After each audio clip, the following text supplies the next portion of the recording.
اعوذ باللہ من الشیطان الرجیم بسم اللہ الرحمن الرحیم۔ ہم بیان کر رہے تھے امام مہدی علیہ السلام کے ظہور کی غیر حتمی نشانیاں۔ جو 13ویں نشانی ہے، سارے آسمان پر سرخی کا پھیل جانا، امام کے ظہور کی نشانی۔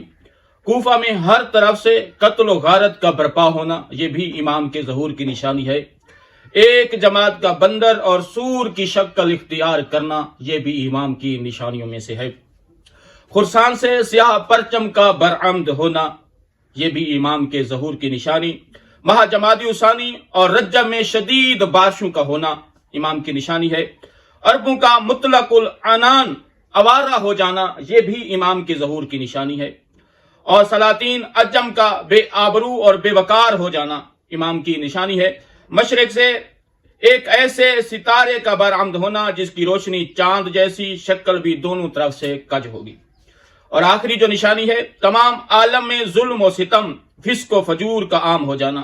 جس کے بارے میں مولا کائنات امیر المومنین نے اپنے خطبے میں ارشاد فرمایا، جب لوگ نماز کو مردہ بنا لیں گے، امانتوں کو ضائع کر دیں گے، جھوٹ کو جائز بنا لیں گے، سود کھائیں گے اور رشوت لیں گے،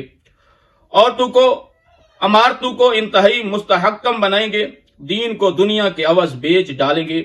احمقوں کا استعمال کر دیں گے اور عورتوں کو مشیر بنائیں گے،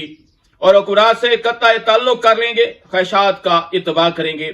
خون کو سستا بنا لیں گے، تحمل اور دلیل کمزوری، ظلم باعث فخر سمجھا جائے گا، امراء فاجر ہوں گے، وزراء ظالم ہوں گے، عرفہ خائن ہوں گے، کرا فاسق ہوں گے،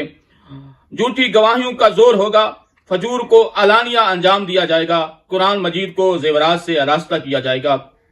مسجد میں سونے کا کام ہوگا اور مسجد کے میناروں کو طویل ترین بنایا جائے گا، اشراف کا احترام ہوگا، صفوں میں ازدحام ہوگا، خواہشات میں اختلافات ہوگا، عہد توڑے جائیں گے، عورتوں کو طمع دنیا میں شریک کے تجارت بنا دیا جائے گا،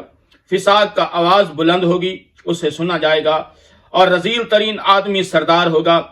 فاجر سے اس کے شر کے خوف سے ڈرایا جائے گا، جھوٹے کی تصدیق کی جائے گی، خائن کو امیر بنایا جائے گا، ناچ گانے کا کاروبار عام ہوگا، امت کا آخری آدمی پہلے آدمی پر لعنت بھیجے گا،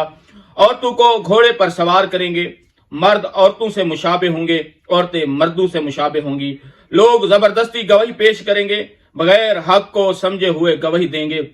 علم دین غیر دین کے لیے استعمال کیا جائے گا،